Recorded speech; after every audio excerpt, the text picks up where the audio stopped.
sa majesté.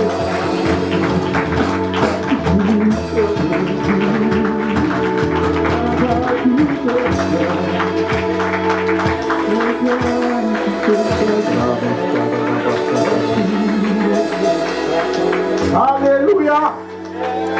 Gloire à Dieu. Que Dieu vous bénisse. Est-ce que tu es content de ta prière? Alléluia. Quand nous sommes dans la présence de Dieu, nous sommes en vie. Dans la présence de Dieu, il y a de la joie. On ne peut venir dans la présence de Dieu et ressortir tel qu'on est venu. Vous savez pourquoi on court pour venir dans la présence de Dieu? C'est parce qu'on sait que lorsqu'on sort de sa présence, nous ne sommes plus les mêmes. Pourquoi David voulait que l'arche de l'Alliance réside dans la maison de l'Éternel? Parce qu'il en était conscient de ce que la présence de Dieu pouvait apporter.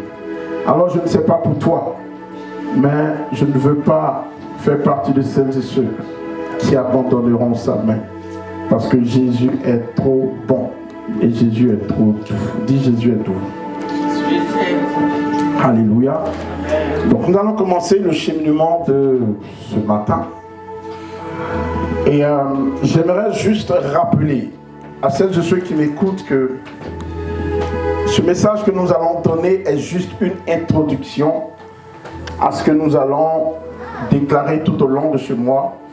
Parce qu'au moment où je préparais encore ce thème, j'ai eu la conviction de le déployer durant tout le mois de mars. Je ne peux vous l'expliquer, mais le Seigneur veut faire du mois de mars un mois d'intercession. Alléluia. Le Seigneur veut faire du mois de mars un mois d'intercession. Il y a des prières qui vont sortir de toi comme jamais auparavant.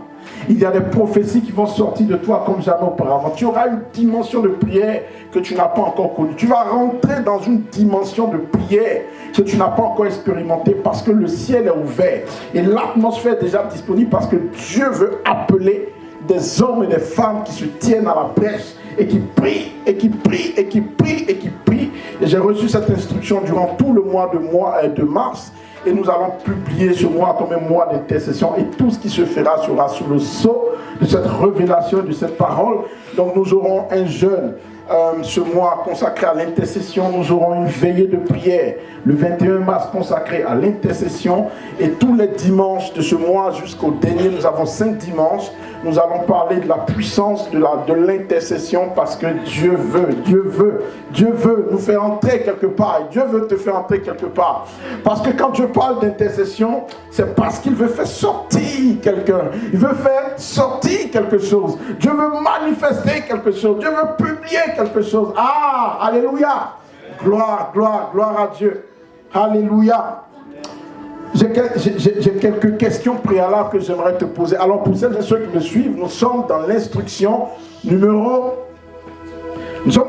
prophétique 2025 numéro. Alors qui dit mieux? Oui. Nous avons 5 instructions prophétiques pour cette année 2025. Donc je suis en train de parler de la puissance de l'intercession. Donc ce thème est dans quelle instruction? Ah, alors, il y a d'autres qui disent 1, d'autres qui disent 3. La première instruction prophétique nous demande juste de faire de la prière une âme absolue. Et la troisième nous demande de faire quoi? Mais vous êtes sur quelle planète? Bon, la première instruction prophétique nous demande de faire de la prière une âme absolue. La deuxième nous demande de faire de la parole notre nourriture quotidienne. La troisième nous demande de payer le prix pour les âmes. Donc, paie mes brebis. La quatrième instruction, c'est ne pas être isolé, donc développer une vie de communauté, une vie communautaire, donc s'assembler, être ensemble. Et la dernière, 5e et dernière instruction, c'est de faire des provisions financières. Alors, c'est bien que vous puissiez l'écrire, mais c'est bien que vous puissiez le retenir et le garder, parce que c'est le cap de cette année 2025. La communication va vous faire un résumé de tout cela avec les versets qui accompagnent, et nous allons le publier, et comme cela, je pense que ce sera un peu plus clair pour tout le monde. Donc, nous sommes dans l'instruction numéro 1, et tous les thèmes que je vais développer, en tout cas pour ma part cette année, seront sous le sceau de ces 5 instructions prophétiques. Donc nous avons déjà parlé de l'importance de la prière de l'aube ou de la prière de l'aurore. Et aujourd'hui, nous voulons développer l'importance de la prière d'intercession. Alléluia. Quelle est la dernière fois que tu as prié pour ton église? Quelle est la dernière fois que tu as prié pour ta famille? C'est à vous que je pose des questions. Quelle est la dernière fois que tu as prié pour cette nation? Quelle est la dernière fois que tu as prié pour ton pasteur, pour tes responsables? Bon, une question à laquelle je pense toutes les mains vont se lever. Quelle est la dernière fois que tu as prié pour tes sujets personnels? Voilà, on y est. Donc quand je demande combien de fois nous avons prié pour d'autres sujets en dehors des nôtres, nous n'avons pas assez de mains. Mais quand je pose la question de savoir combien de fois nous avons prié pour nous-mêmes, nos mains sont toutes dressées. Et j'ai environ 4 ou 5 chapitres à développer sur ce thème. Le dernier chapitre, qui est le chapitre 5, sera un chapitre de pratique.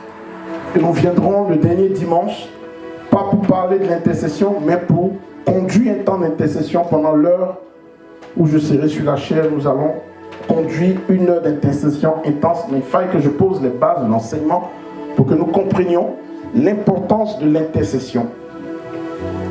Pour que nous comprenions aussi c'est quoi l'intercession. Ensuite, pourquoi nous pouvons faire de l'intercession une doctrine.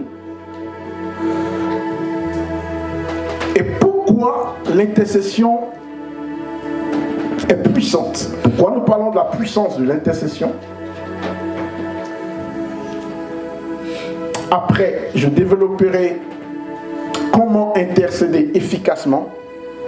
Parce qu'il ne s'agit pas de vouloir intercéder, mais il faut savoir comment intercéder. Et nous allons terminer par un chapitre qui sera un peu plus court sur qui doit intercéder. Mais tout ça, c'est pour les 5 dimanches. Donc, pour celles et ceux qui ne pourront pas être là tout le temps, essayez de suivre le cours de l'enseignement sur les différentes plateformes lorsque cela sera publié. Donc nous allons prendre nos Bibles dans le livre d'Ézéchiel chapitre 22, les versets 23 à 30. Et j'espère que vous avez tous et toutes, pas vos portables, mais vos Bibles. Non, le peuple de Présence de Vie connaît le message. Donc tu vois, personne ne se plaint. Parce qu'ils savent, chaque dimanche on demande. Where is your Bible? Chez ton frère. Amen. Tout le monde doit avoir sa Bible. Et j'aimerais que nous puissions lire nos Bibles ensemble. Ok? Gloire à Dieu. Alors donc nous ouvrons nos Bibles dans le livre de Ézéchiel chapitre 22. Et nous allons lire à partir du verset 23.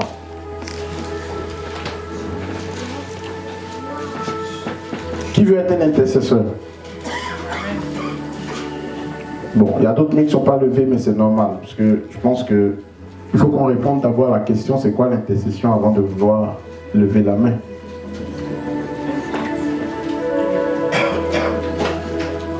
Est-ce que je peux avoir un beau lecteur ou une belle lectrice qui va se lever avec sa voix prophétique pour nous lire ce beau verset qui va nous accompagner durant tout ce mois de mars? J'en ai plusieurs, mais je ne pourrai pas lire tous les versets sur l'intercession et j'aimerais que nous puissions lire celui-là. Est-ce qu'il y a un volontaire ou une volontaire qui qui veut se lever. La parole de l'Éternel me fut adressée en ces mots. Fils de l'homme, dis à Jérusalem, tu es une terre qui n'est pas purifiée, qui n'est pas arrosée de pluie au jour de la colère. Les autres, vous pouvez suivre en même temps qu'il lit. Ces prophètes conspirent dans son sein, comme des lions rugissants qui déchirent leur proie. Passez-lui le micro.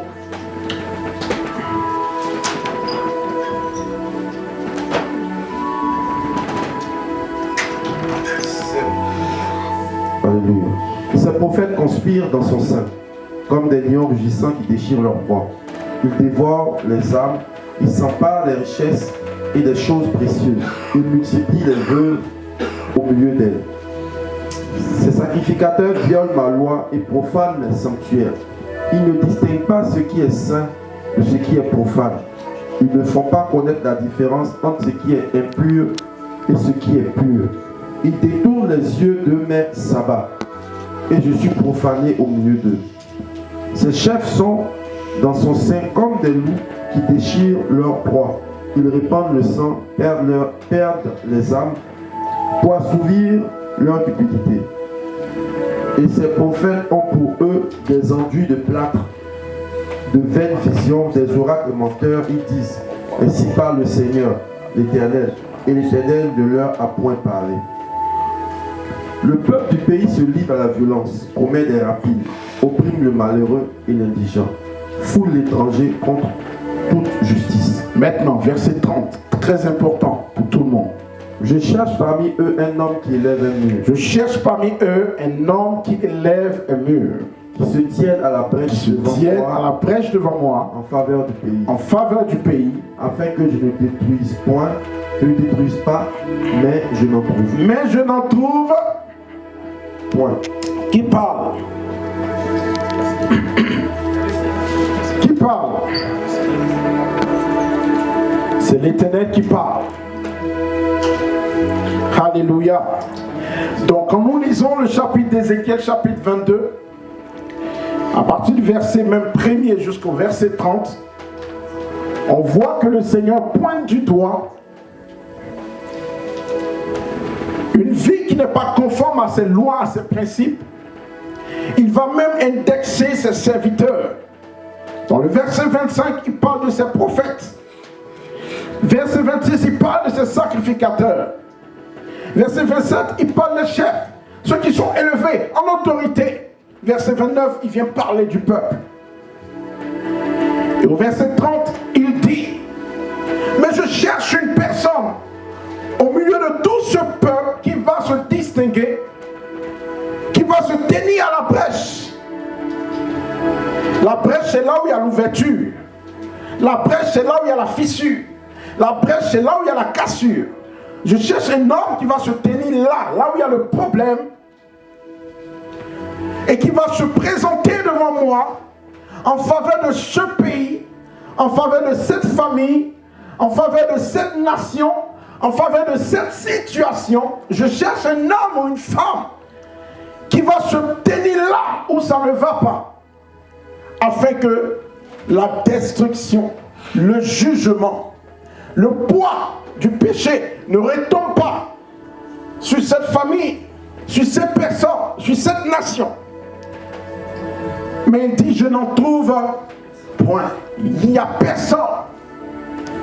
Conséquence, verset 31,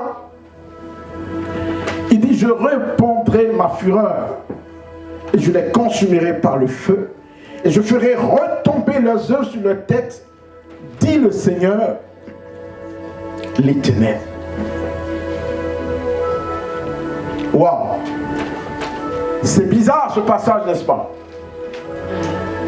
Dieu dit qu'il y a quelque chose qui ne va pas dans un lieu, dans la vie d'une personne.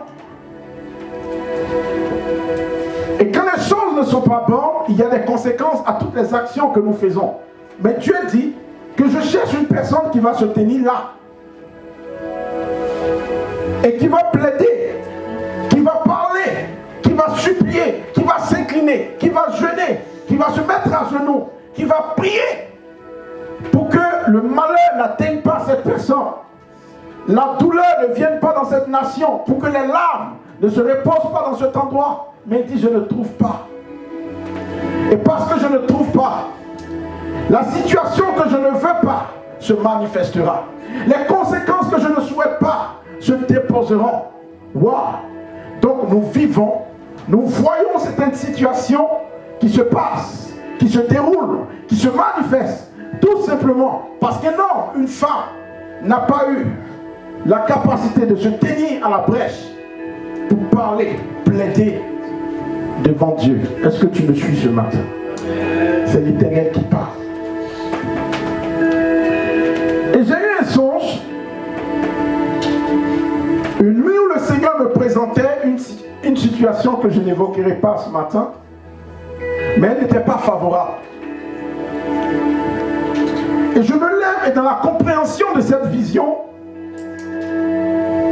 alors je me suis posé une question que peut-être certains d'entre nous se posent. Je dis, mais Seigneur, mais à quoi bon nous montrer les choses en fait qui ne vont pas? Qu'est-ce que le Seigneur a à te montrer? Une personne qui est malade qui va mourir, une personne qui va faire un accident, une personne qui va perdre un pied ou un œil. Donc je me lève, je dis, mais en fait tu es Dieu. Tu me montres cela pourquoi? Tu me montres des gens qui meurent, des gens qui seront pris par les œuvres de la sorcellerie, des gens qui sont frappés de stérilité, de maladies qui ne sont pas de ton fait. Mais pourquoi tu me montres, Seigneur, cela? Tu es Dieu, tu contrôles toutes choses, tu es au contrôle. Fais ce que tu as fait. Et je vais entendre une voix qui va me donner une réponse en me disant, est-ce que tu sais que les situations que vous voyez, est-ce que vous savez que vous pouvez changer le cours des choses par vos prières? Quoi? Est-ce que tu sais que tu peux changer le cours des événements par ta prière? Ah bon? Oui. Tu le peux. Tu le peux. Et lorsque le Seigneur se révèle à toi, en soi, il te montre ce qui va se passer. Il te montre ce qui se prépare. Il te montre ce que l'adversité est en train de faire. Il te montre comment l'atmosphère est en train de se disposer. Quand il dit qu'il y aura la guerre dans une nation, ce n'est pas parce qu'il veut qu'il y ait la guerre. Ce n'est pas parce qu'il a prévu la guerre. Ce n'est pas parce qu'il a prévu que les personnes meurent. Mais il dit, voilà le plan de l'ennemi. Voilà le plan de l'adversité. Parce que vous savez que le diable encore agit. Les forces des ténèbres agissent. Les forces des ténèbres oppressent. Le diable a une capacité de nuisance encore sur terre.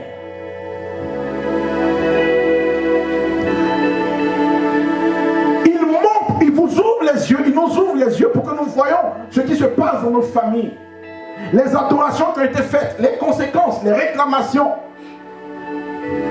Le Seigneur n'est pas BFM pour te donner juste des informations.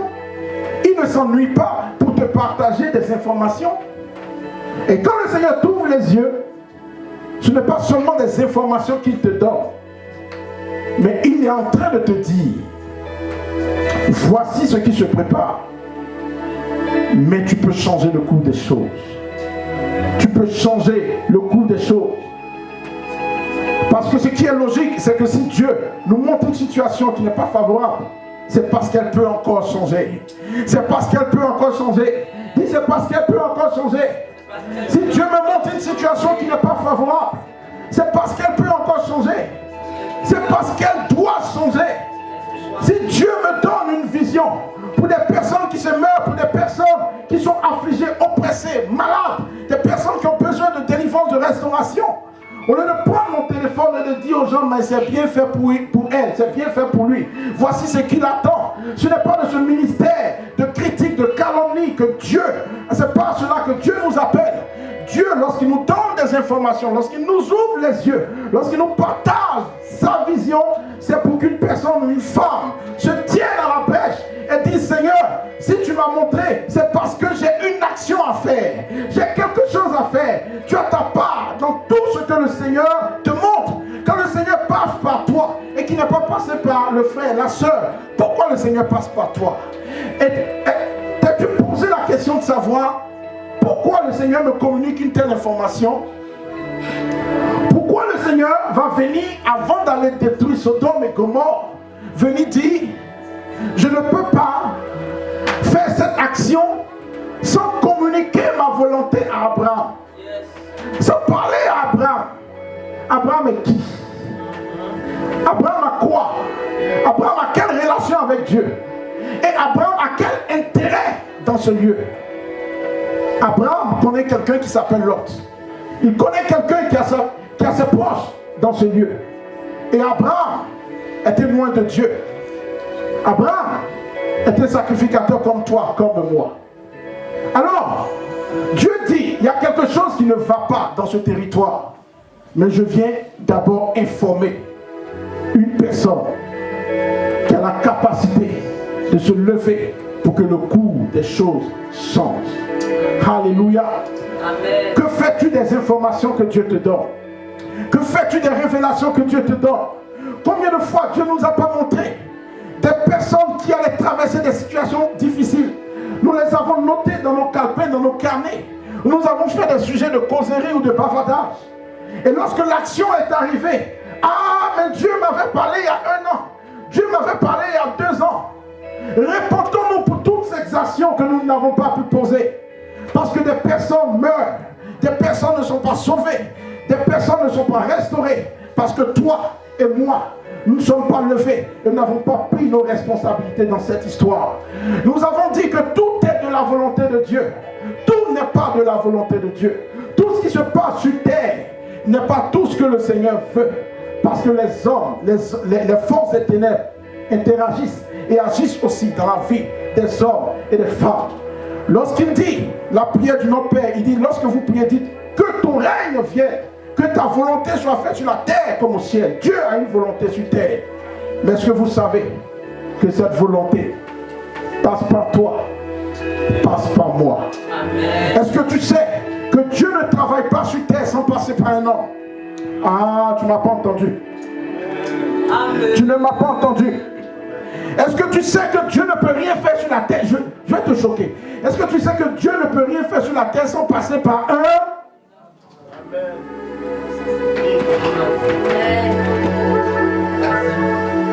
Psaume 115, versets 15 à 16.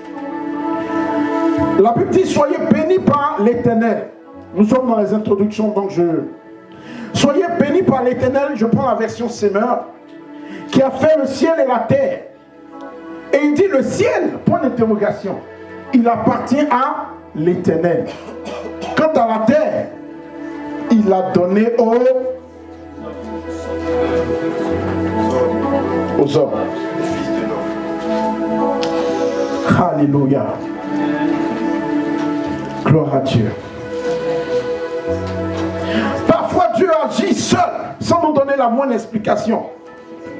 D'autres fois, il ne se manifeste qu'en réponse à nos prières. Pour que Dieu fasse une chose sur cette terre, il passera toujours par un homme. Parce qu'il a donné la domination terrestre aux hommes. Il y a une pensée qui dit que beaucoup de choses ne sont pas arrivées sur terre, car de nombreuses personnes n'ont pas prié ce que le monde rêve de voir arriver. Est-ce que tu sais que par la prière, Dieu permet aux chrétiens de s'associer à l'accomplissement de sa volonté? J'aimerais te dire que toute promesse de Dieu doit être suivie d'intercession. Dieu agit sur la terre en passant par les hommes. La volonté de Dieu veut se manifester dans ta famille. La volonté de Dieu veut se manifester dans cette nation. La volonté de Dieu veut se manifester sur cette terre. Mais il dit, comme il a dit à Isaïe, il dit, qui enverrai-je? Et pourquoi Dieu pose cette question? S'il n'a pas besoin des hommes sur la terre, pourquoi Dieu établit des sacrificateurs? Pourquoi Dieu, pour sauver l'homme, est obligé de descendre sur la terre et qu'un esprit n'agit pas pour sauver les hommes? Il est Dieu, mais il prend une forme corporelle pour agir sur la terre, parce qu'on ne peut pas agir sur la terre sans passer par un homme. Et ça, c'est un mystère, un principe que tu dois comprendre. Et c'est pourquoi elle est lancée. Il y a une opposition, il y a des oppositions. Et c'est pour cela que Daniel ne peut pas s'asseoir. Daniel ne peut pas s'arrêter. Daniel ne peut pas rester dans sa position. Il doit se lever et jeûner et prier pour que la révélation puisse parvenir. C'est pourquoi Esther ne peut pas rester seulement au palais, se maquiller, se parfumer et dire je suis maintenant mariée, c'est tout ce que je cherchais, je peux m'asseoir. Dieu t'a positionné là pour que tu délivres ton peuple. Esther, lève-toi, Dieu compte sur toi. Est-ce qu'il y a des Néhémies ici? Est-ce qu'il y a des Néhémies dans cette église? Est-ce qu'il y a des Néhémies dans cette nation? Est-ce qu'il y a des hommes qui peuvent oublier leur position auprès de les chansons et de dire, de voir que le royaume de Dieu n'avance pas, l'église n'avance pas, les âmes se meurent et être tristes parce que la volonté de Dieu ne se manifeste pas dans un lieu et se tourner vers Dieu et dire Seigneur, change, change, change, change, change. Le salaire de Néhémie ne le rendait plus heureux, sa position ne le rendait plus heureux, l'endroit dans lequel il était ne le rendait plus heureux. Parce que Dieu soupirait, parce que les choses de Dieu n'allaient pas, parce que les choses qui se passaient dans sa famille, spirituelle ou naturelle, n'allaient pas. Daniel s'est mis aussi à part, parce qu'il était désolé de voir son peuple encore en captivité, malgré la prophétie de Dieu. Où ils sont ces hommes? Où ils sont ces femmes? Dieu a changé les choses parce que Néhémie s'est levé. Dieu a changé les choses parce que Daniel s'est levé. Dieu a changé les choses parce qu'Esther s'est levée. Dieu a changé les choses parce qu'Abraham s'est levé. Dieu a changé les choses parce que Moïse s'est levé. Moïse lui a dit, tu puniras ce peuple? Non, pas avec moi. Et la Bible dit, Dieu se répand de ce qu'il dit. C'est possible de changer le cours des choses. Mais quand je te vois avec ton regard même, je me demande si tu crois en ce que je te dis. Oui. Tellement le mal est profond, tellement la situation est difficile. Dis-moi, est-ce qu'il sait de quoi il parle? Nos grands-parents, nos arrières, depuis 20 ans, on est dedans. Frère, c'est parce que tu as accepté le verdict que ça continue. Yes. C'est parce que tu as accepté le verdict que ça continue. On nous enseignait ici sur le fait que le juste vivra par la foi. Quel verdict as-tu accepté? Dieu se révèle à moi dans le songe. Il dit, tu peux changer le cours des choses. Cet accident qui était prévu, tu peux le dérouter. La mort qui était prévue, tu peux la dérouter. La stérilité qui était prévue, tu peux la dérouter. Mais qu'as-tu fait ou que fais-tu avec la révélation que Dieu t'a donnée? Nous avons passé notre temps à juger les gens et à même à conclure. Mais quand tu as fait ton introduction, ton développement et ta conclusion, tu attends quoi? Tu es convaincu qu'il ne peut pas changer, que la situation ne peut pas changer. Tu as mis un point final. Qu'est-ce que tu veux? Et tu t'attends au contraire. Quand on fait une conclusion et qu'on met un point, qu'est-ce qui se passe? On remet sa copie au prof. Parce que pour nous, c'est terminé. Mais j'aimerais dire à une personne ce matin, et j'aimerais envoyer une voix de délivrance dans l'esprit d'une personne ce matin. C'est de toi que je parle. Toi qui me regardes, c'est de toi que je parle. Toi qui me regardes, c'est de toi que je parle. Ce n'est pas une question d'âge. Joseph était jeune, mais sa vie a impacté sa famille. Daniel était jeune, mais sa vie a impacté toute une génération. Ce n'est pas une question d'âge, c'est une question de volonté. Est-ce que tu crois que les choses peuvent changer parce que tu te lèves, parce que tu pries, et surtout parce que tu mènes une vie d'intercession? Dieu dit, je ne voulais pas que cela se réalise, mais je ne t'ai pas vu supplier. Je ne t'ai pas vu intercéder. Je ne t'ai pas vu jeûner. Je ne t'ai pas vu pleurer. J'ai vu des situations changer même dans cette église. Voici la servante qui est là, les témoins. Des sujets de prière qu'on envoie dans le groupe de prière. Et les gens pleurent, les gens gémissent devant Dieu. Des situations qui étaient impossibles. Où le verdict des médecins dit c'est fini. Mais où Dieu entend la voix de ses intercesseurs et change les choses. Alléluia. Où êtes-vous? Qu'êtes-vous devenu? À quoi vous croyez? Il est le même encore. Ce Dieu qui a fait ce miracle hier, il peut le faire aujourd'hui. Mais où sont tes larmes? Où sont tes pleurs? Où sont tes gémissements? Où sont tes prières? Où sont tes soupirs? Où sont tes temps de jeûne? Où sont tes temps de consécration? Où est passée ta compassion? Où est passé ton amour?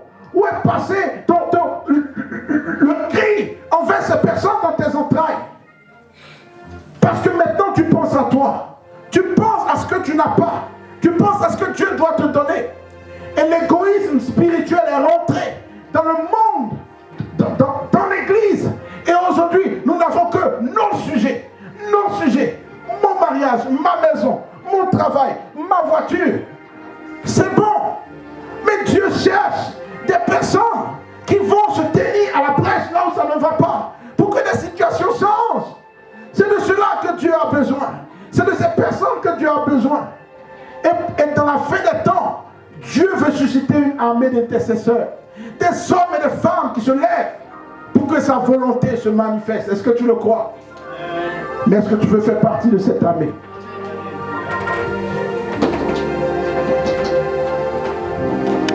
Est-ce que quelqu'un me comprend ce matin? Est-ce que quelqu'un me suit ce matin? J'aimerais te poser une question avant de passer à la notion de définition de l'intercession. Il y a deux catégories de personnes. Il y a des personnes à qui Dieu dit, qui enverrai-je? Et qui répondent, me voici. Comme Ésaïe. Alléluia.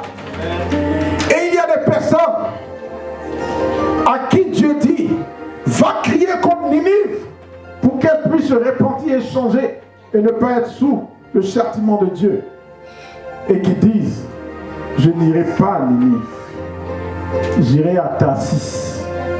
Parce que leur problème, ce n'est pas mon problème. Ils ont péché, qu'ils en subissent les conséquences. On leur a parlé, ils n'ont pas écouté. Moi, je ne vais pas prier pour ce sujet. Ces personnes, je les rayais de ma liste. D'ailleurs, on ne se parle pas. Pourquoi je vais prier pour elles? Moi, je vais à Tarsis.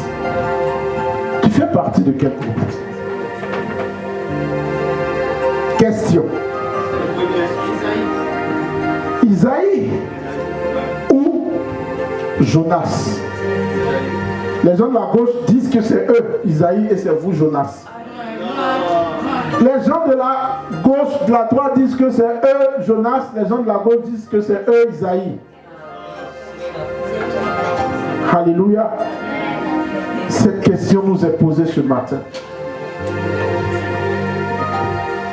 Ésaïe ou Jonas? Voici mes mains. Je suis candidat. Et je veux porter ce fardeau. Et je veux porter ces fardeaux. Parce qu'il y en a marre que les hommes meurent dans nos familles. Il y en a marre que la sorcellerie continue d'agir. Il y en a marre qu'il n'y ait point de conversion. Il y en a marre que les gens vivent sous le cycle des maladies, des découvertes, des limitations. Il y en a marre de voir des maladies incurables. Des choses qui ne changent pas. Il y en a marre. Est-ce que tu es fatigué? Est-ce que tu es fatigué de voir les choses se passer autour de toi et de dire, Seigneur, passe par moi pour que les choses changent? Qui veut être Ésaïe ce matin et répondre à la question de Dieu? Qui enverrai-je? Et dire, me voici. Qui veut porter le fardeau de l'intercession en cette saison? Qui veut porter le poids de cette nation? Qui veut porter le poids de sa famille? Qui veut porter le poids du royaume de Dieu? Pose-toi les bonnes questions ce matin. Parce que Dieu cherche. Et c'est parce qu'il ne trouve pas qu'il nous pose cette question ce matin. Parce que beaucoup viennent à l'église pour eux-mêmes. Dieu t'a sauvé, que fais-tu de ta vie? Dieu t'a délivré, que fais-tu? Dieu t'a rempli de dons, de talents, que fais-tu? Dieu t'a Dieu t'a donné des responsabilités. Que fais-tu? Les gens qui sont dans ton département, dans ta section, qui sont sous ta responsabilité, que fais-tu de leur vie? Isaïe ou Jonas? Mais les Jonas finissent toujours dans le ventre du poisson. Ils finissent toujours dans des moments difficiles parce qu'ils ne veulent pas obéir à la volonté de Dieu. Bien-aimés, nous sommes sauvés pour sauver. Nous sommes aimés pour aimer. Nous avons reçu la compassion de Dieu pour être aussi compatissants envers les autres. Levons-nous, bien-aimés, et agissons pour les intérêts du royaume de Dieu. Levons-nous et agissons pour les intérêts du royaume. Il dit, fais du royaume ta priorité. Fais du royaume ta priorité. Fais des sujets de Dieu ta priorité. Avant de dire, donne-nous notre pain de ce jour, il y a d'abord que ton règne vienne. Que ta volonté soit faite. Et quand cela est fait, tu peux maintenant dire, donne-moi le pain de ce jour. Vous voulez manger avant que le règne de Dieu ne vienne. C'est un désordre. Ce n'est pas l'ordre divin.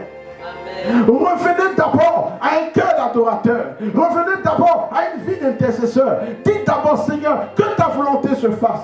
Dites d'abord, Seigneur, je veux donner ma vie pour toi. N'est-il pas Dieu pour te faire grâce et pour t'accorder la faveur qu'il faut? Fais d'abord ce que Dieu te demande. C'est de te mettre au service de ton frère, de ta soeur, en te tenant à la brèche. Alléluia.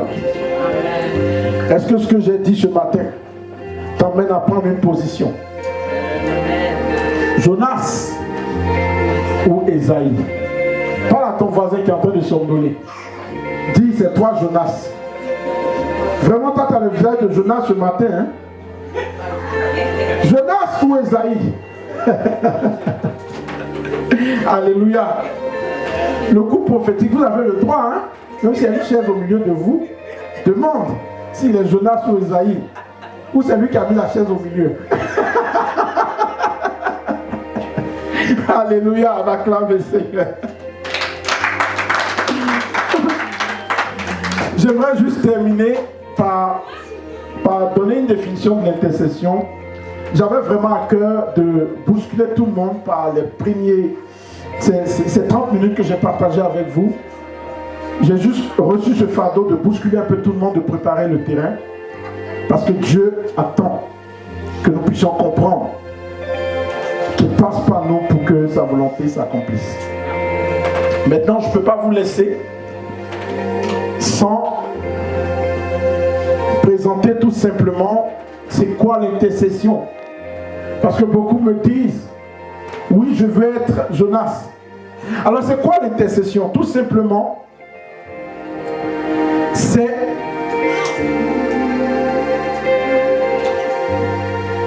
comme si je peux avoir 3 personnes s'il vous plaît. 3 personnes devant.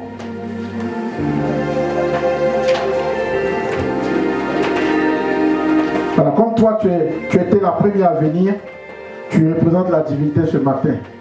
Ah, et puis tu t'appelles divine. Oh, vraiment, le remarque que je reçois, il est trop fort. Regarde les deux là, mais vraiment. Non, mais vous êtes placés comme il faut. Comme si vous êtes concertés. Amen. Bon. Toi, viens. Ok. Voici divine. Le frère qui est là-bas a un problème. Il est venu ce matin au culte avec une demande. Toute la semaine, il a prié. Toute l'année, il traverse une situation qui est compliquée. Et Dieu se révèle à notre frère et lui dit, regarde ce que l'homme de Dieu vit. C'est difficile, ça ne va pas. Regarde ses soupirs. Et lui, s'il est Jonas, qu'est-ce qu'il fait? Bon, en fait, Ça fait longtemps que je ne t'ai pas vu au culte, donc je pense que c'est un peu normal.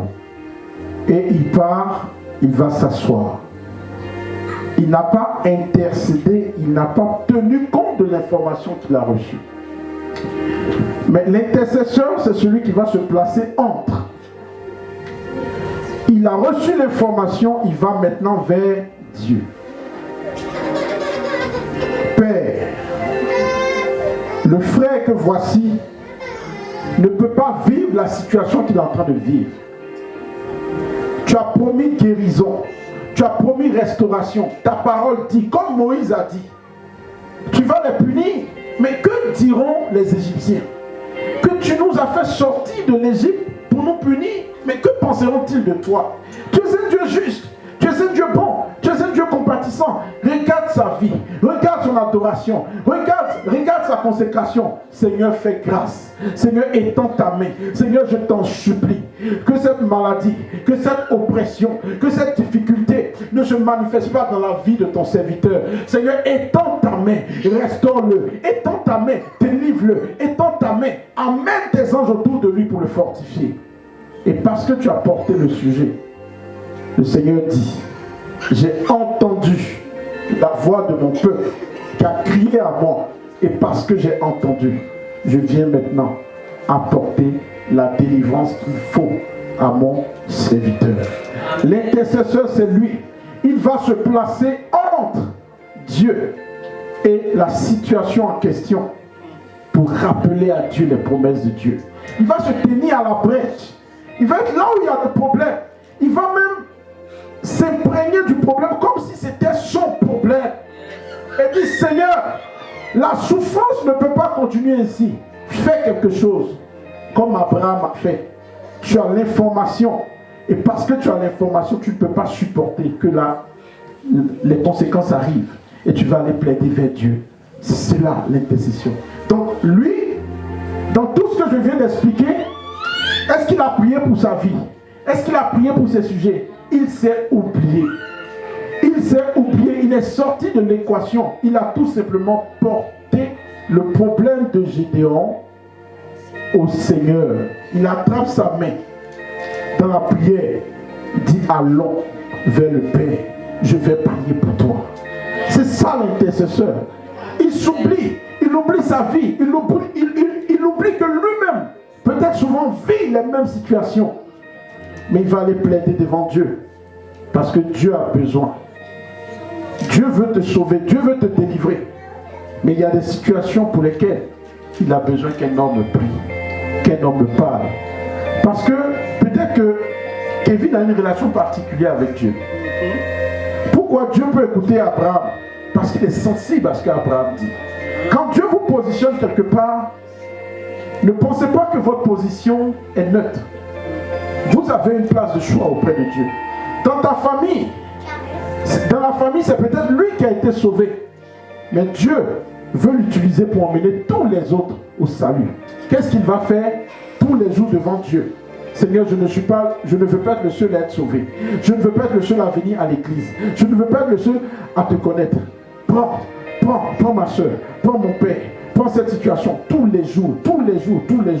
Et je connais ce que c'est que la maladie. Je connais ce que c'est que d'être infime. Je sais ce que c'est que ne pas avoir de l'argent. Je sais ce que c'est que être au chômage. Je sais ce que c'est que ne pas être marié et payer ses factures avec gérer ses enfants tout seul. Je sais ce que c'est que d'avoir des ados qui sont un peu compliqués. Ah, j'ai appris qu'il y a un jeune dans l'église qui est désécurisé. Seigneur, étends ta main. Le pasteur n'a pas donné le sujet de prière. L'église n'a pas donné le sujet de prière. Mais parce qu'il sait, parce qu'il a vu, il porte le fardeau. Il porte le fardeau. Il porte le fardeau. Il porte le fardeau. Il n'arrête pas. Le frère est venu te voir. Ça ne va pas dans mon foyer. Tous les jours, sans même demander, poser des questions tous les jours. Il prie. Il prie. Il prie. Il prie. Il prie. Jusqu'à ce que la situation change. Jusqu'à ce que la situation change. Il porte le fardeau tous les jours. C'est cela l'intercesseur. C'est cela l'intercesseur. C'est cela l'intercesseur. C'est un homme qui embête Dieu. C'est un homme qui frappe à la porte de Dieu. Il constamment, il est toujours là pour les autres. Et c'est de ces personnes-là que Dieu a besoin. C'est de ces personnes-là que Dieu a besoin.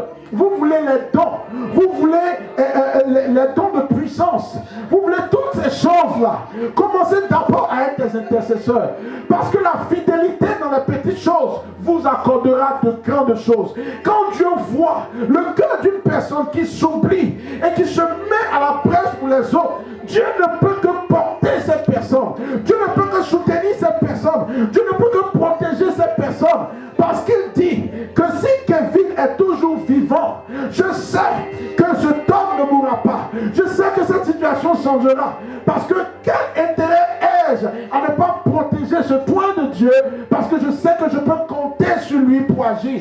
Dieu ne cherche pas des gens remplis de puissance, de dons, d'arrogance, d'orgueil. Dieu cherche des hommes, des femmes qui s'oublient et qui vont porter les sujets des frères et des sœurs devant lui, les sujets des nations devant lui, les sujets de Dieu devant lui.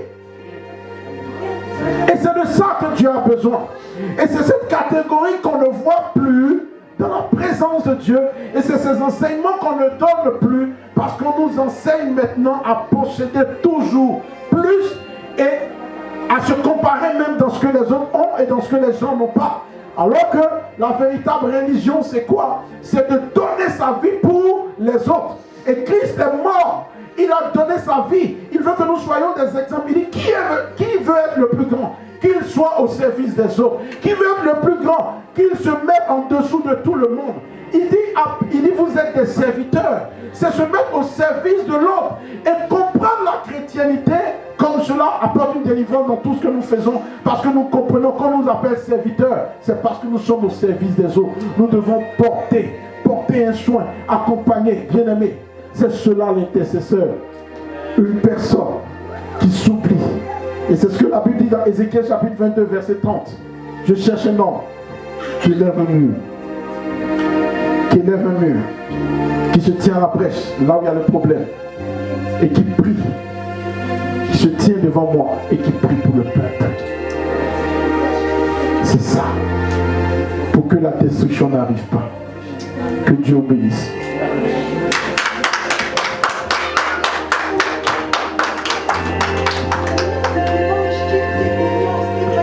Se placer entre deux personnes. C'est l'art de prier en faveur des autres. C'est répondre aux besoins de Dieu d'avoir un avocat pour plaider pour une situation. La dobroskata bararoskata. Des porteurs de fardeaux, des sentinelles, des hommes et des femmes qui s'oublient pour les autres. Il n'y a pas de mariage, je suis à genoux. Il n'y a pas de miracle, je suis à genoux. Il n'y a pas de restauration, je suis à genoux. Il y a la guerre en Afrique centrale, australe, subsaharienne, je suis à genoux. Les réveils de ce monde ont été le fait d'intercesseurs. Les conversions ont été le fait d'intercesseurs. Il y a des ministères qui ont été suscités à cause des intercesseurs. Des nations ont été sauvées à cause des intercesseurs. Des églises ont été ouvertes à cause d'intercesseurs. Des personnes qui ont su s'oublier et de dire, Seigneur, envoie-moi. Pour dire, Seigneur, je veux porter ce poids, porter ce fardeau, porter cette charge. Je veux, Seigneur, faire partie de cette génération. Je veux faire partie de cette catégorie. Je veux porter ce fardeau. Je veux porter ce fardeau. Seigneur, fais-moi porter ce poids. Je veux m'oublier et rentrer dans la vie des autres. Parce que je crois que tu passeras par moi pour que les situations changent. Si tu ne parles pas, comment les choses changeront? Si tu n'intercèdes pas, comment les choses changeront? Si tu n'intercèdes pas, comment les choses changeront? Si tu ne plaides pas, comment les choses changeront? Il y a des malades qui soupirent ce matin. Il y a un Macédonien qui appelle et parle ce matin. Il y a une personne en prison qui est en train de crier pour sa délivrance. Mais personne ne prie, personne ne prie, personne ne prie. Il y a des vies qui vont aller dans la tombe en cette saison parce que tout le monde ne pense qu'à sa robe et à son habit. Et personne ne se met à part pour les intérêts des choses de Dieu. Église, réveille-toi. Ta mission, c'est de se mettre à genoux et se tenir à la brèche. Des pierres sont en prison et l'église est en train de danser. L'église est en train de ronfler. L'église est en train de dormir. Lorsque Pierre était en prison, l'église était en prière. Et c'est la prière de l'église qui a fait sortir Pierre de la prison. Il y a une puissance dans l'intercession que des hommes et des femmes se mettent à part, s'oublient et prient toute la nuit pour des situations qui étaient impossibles, elles deviennent possibles. Parce que Dieu se lève lorsqu'un intercesseur se lève. Dieu se lève lorsque le bras de Moïse se lève. Dieu se lève lorsque Moïse dit arrête. Dieu s'arrête parce que l'intercesseur a du prix aux yeux de Dieu. Bien-aimés, commençons maintenant à vivre une vie d'intercession prophétique. Des hommes et des femmes à qui Dieu donne des informations et qui les portent comme des fardeaux, qui regardent la Bible et qui disent Seigneur, il est écrit, qu'il n'y aura point de stérile dans ta maison. Enlève la stérilité. Je dis, ma vie changera après ce message. Parce que j'avais entendu parler de ce message. Mais j'ai compris la profondeur de ce message. Je sais que je ne serai plus le même si j'applique ces principes. Parce que Dieu n'oubliera pas la prière de l'intercesseur. Mais surtout, Dieu n'oubliera pas la vie de l'intercesseur. Parce qu'il a besoin des hommes qui savent se tenir à la brèche pour agir. Dieu n'a pas besoin de chrétiens. Dieu n'a pas besoin d'un fan club. Dieu n'a pas besoin d'hommes et de femmes qui font du bruit dans une église. Dieu veut que des âmes soient sauvées, des âmes soient gagnées, que les hommes se répandent, que les autorités parlent de Dieu et arrêtent l'influence de tout ce qui est impur que nous voyons. Dieu veut que sa volonté s'accomplisse. Mais combien de personnes se lèvent ce matin en disant Seigneur, que ta volonté s'accomplisse, change les choses. Église, réveille-toi. Intercesseur, réveille-toi. Réveillez-vous et arrêtez de dormir. Il est temps de se réveiller. Il est temps d'arrêter de somnoler. Il est temps d'arrêter de penser à soi-même. Dieu pensera à toi. Dieu pensera à ton problème. Dieu pensera à ta situation. Aujourd'hui, recherche les intérêts du royaume. Prie pour une stérile. Si tu étais stérile, l'enfant reviendra. Parce que c'est ce que tu sèmes, que tu finis tôt ou tard par récolter. Sème l'amour dans la vie des autres. Sème tes prières. Quelqu'un priera pour toi sans que tu ne le saches. Oh, je parle à un intercesseur ce matin. Oh, prie pour une personne qui est en train de chercher un travail. Même si tu es chômeur, prie pour une personne qui est en train de chercher un travail ce matin. Dieu se souviendra de toi. Dieu se souviendra de toi. Il arrivera un jour où Ruth se souviendra de Naomi. Dieu se souviendra de toi. Prie pour les malades. Même si aujourd'hui il y a une écharpe dans ta chair, lève-toi et prie pour une personne qui est malade.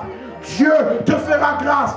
Dieu te fera grâce. Dieu te fera grâce. Même si tu n'es pas marié, prie aujourd'hui pour que les hommes et les femmes soient délivrés de l'esprit de célibat. Rentre, même si ça ne va pas dans ton foyer. Prie pour la paix dans le foyer. Prie pour les restaurations dans le foyer. Prie. Tu n'es pas seulement le pasteur de ton église, tu es le pasteur du royaume de Dieu. Prie pour qu'il n'y ait plus de scandale dans les églises. Que Dieu préserve ses pasteurs. Que Dieu préserve ses bergers. Prie pour toutes les églises. Que la présence de Dieu, la crainte de Dieu soit dans toutes les communautés. Est-ce que tu pries pour les autres pasteurs? Est-ce que tu pries pour les autres communautés? Est-ce que lorsqu'il y a un scandale, tu fais partie de celles et ceux qui font des commentaires ou ceux qui disent Seigneur, si un général est tombé, c'est toute l'armée qui est tombée. Alors tu es à genoux et tu pries pour que les généraux de Dieu se relèvent. Tu ne connais pas ton futur. Tu ne connais pas ton futur. Tu ne connais pas ton futur. Tu ne sais pas ce que tu vas vivre demain. Tu ne connais pas les géants que tu vas rencontrer demain. Alors, lorsqu'une personne est tombée et en train de prier et en train de pleurer, aide-la à se relever. Aide-la à se relever. C'est la mesure que vous servira pour les autres qu'on utilisera pour vous. Dieu se souviendra de la vie de l'intercesseur. Ne laisse pas les situations autour de toi sans porter ta foi. Parce que c'est sur toi que Dieu compte. C'est toi que Dieu veut utiliser. C'est sur toi que Dieu compte. La conversion de ta famille est entre tes mains. Lève-toi Esther. Lève-toi Esther. La délivrance du pays est entre tes mains. Lève-toi Lève-toi Daniel, la délivrance du pays est entre tes mains. Lève-toi Moïse et sors ton peuple de l'Égypte. Lève-toi, où ils sont, les Élie, les hommes et les femmes qui payent un prix pour la nation. Lève-toi intercesseur, commence à prier, commence à prier, commence à prier, commence à prier, commence à prier, commence à prier ce matin.